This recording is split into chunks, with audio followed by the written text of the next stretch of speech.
Here's some things to consider about paywalls. Hi everybody, my name is Greg Crable and this is my podcast, Something I Learned Yesterday, where I take an issue, usually from the world of publishing, and explain it in just a few minutes.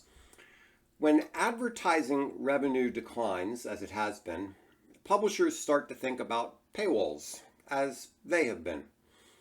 I was talking with a client about this the other day and tried to come up with a list of things to consider when developing a paywall strategy or considering whether you want a paywall. Here's a quick summary. So first, let's talk about issues. What's your strategic goal with your content? Do you want reach? Do you want revenue? Do you want leads? Do you want data?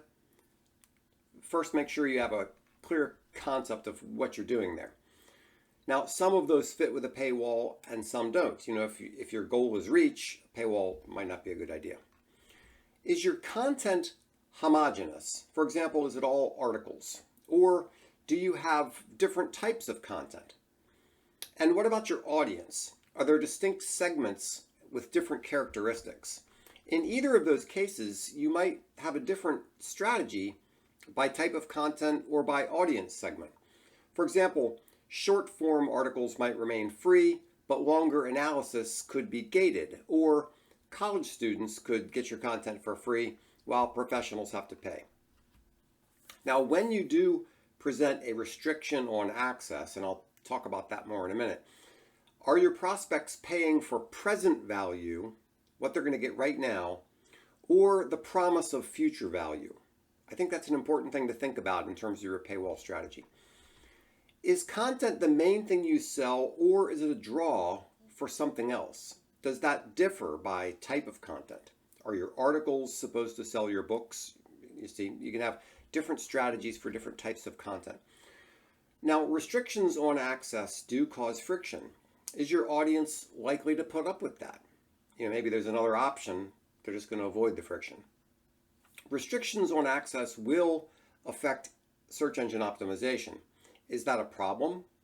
And then sort of as a side note, will search engine optimization even be an issue a year from now? I think search engines are declining and will rapidly decline soon.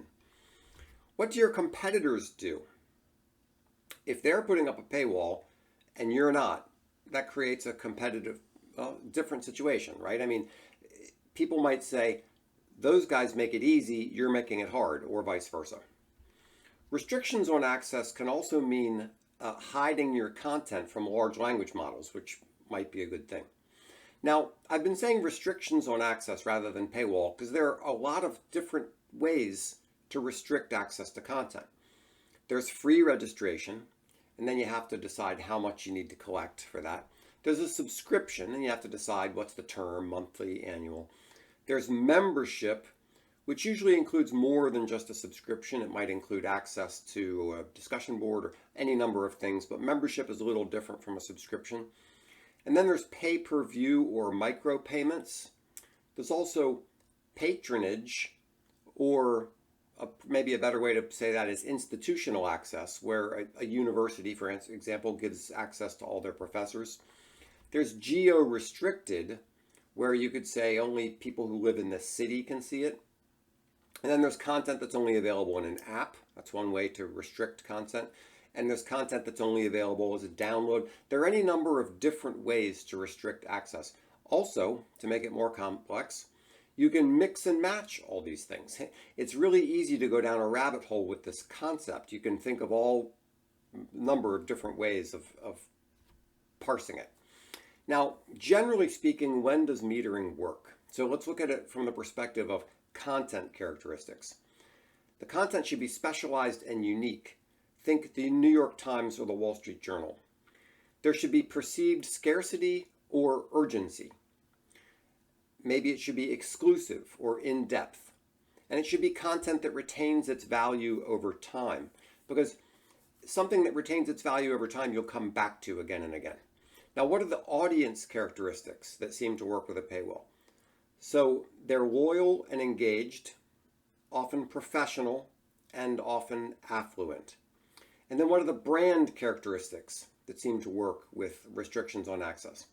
You want to be established and trusted, and you want to have a clear sense of value. Anyway, that's just a few things to think about. The more you think about paywalls, the more complicated it can be. I hope that helps. If you'd like to discuss it, give me a call. I'd love to chat through the topic with you. Also, just by the way, I recently released a new book on customer data platforms. It's available in paperback at Amazon, and it's available as an ebook download on my website. So please check that out if you're interested. Thanks so much.